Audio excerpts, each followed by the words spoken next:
48 நாள் தைப்பூசம் விரதம்ல இன்றைக்கி நாள் 30. 21 டெம்பிள் சீரீஸில் இன்றைக்கி கோவில் 3. ஸோ இன்றைக்கி நான் வந்திருக்க கோவில் ஸ்ருங்காகிரி ஸ்ரீ சண்முக சுவாமி குடி. இந்த கோவில் பெங்களூரில் இருக்க எல்லாருக்கும் தெரிஞ்ச ஃபேமஸான கோவில். இந்த கோவில் பெங்களூர் ஆர்ஆர் நகர், அதாவது ராஜராஜேஸ்வரி நகரில் லொக்கேட் ஆகிருக்கு. இந்த கோவில் ஸ்ரீ ஸ்ருங்கேரி சாரதா பீதாம்பாவால் உருவாக்கப்பட்டது. அவருக்கு முருகர் கனவுல இந்த மலையில் எனக்கு கோவில் இருக்கணும்னு சொன்னதாக சொல்கிறாங்க.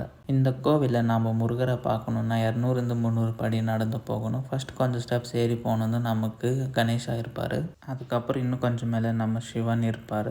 சிவனை பார்த்துட்டு அப்படியே கொஞ்சம் மேலே போனால் அப்பன் முருகரை தரிசிக்கலாம். இன்னைக்கு டூஸ்டேனால முருகருக்கு அலங்காரம் செஞ்சுருந்தாங்க. ரொம்ப அழகாகவும் இருந்தார். கோவில் சுற்றியும் ஆறுபடையான பழனி, சுவாமிமலை, திருத்தணியோட டிராயிங்ஸ் செஞ்சுருக்காங்க. அப்படியே முருகரை பார்த்துட்டு வந்தால் நமக்கு 40 அடியில் முருகரோட ஆறுமுகமும் பார்க்கலாம். கோவிலோட கோபுரமாக செஞ்சுருக்காங்க. ரொம்ப அழகாகவும் பார்த்துட்டே இருக்கலாம். முருகரோட அந்த சிரிப்பு பார்த்துட்டே இருக்கலாம். நைட் டைமில் விசிட் பண்ணால் இன்னும் நல்லாயிருக்கும். ஏன்னா மேலே லைட்ஸ் எல்லாம் போட்டிருப்பாங்க. பார்க்கவே ரொம்ப அழகாக இருக்கும். நீங்கள் பெங்களூருக்கு வந்தால் கண்டிப்பாக இந்த கோவிலை விசிட் பண்ணி பாருங்கள். உங்களுக்கும் ரொம்ப பிடிக்கும்.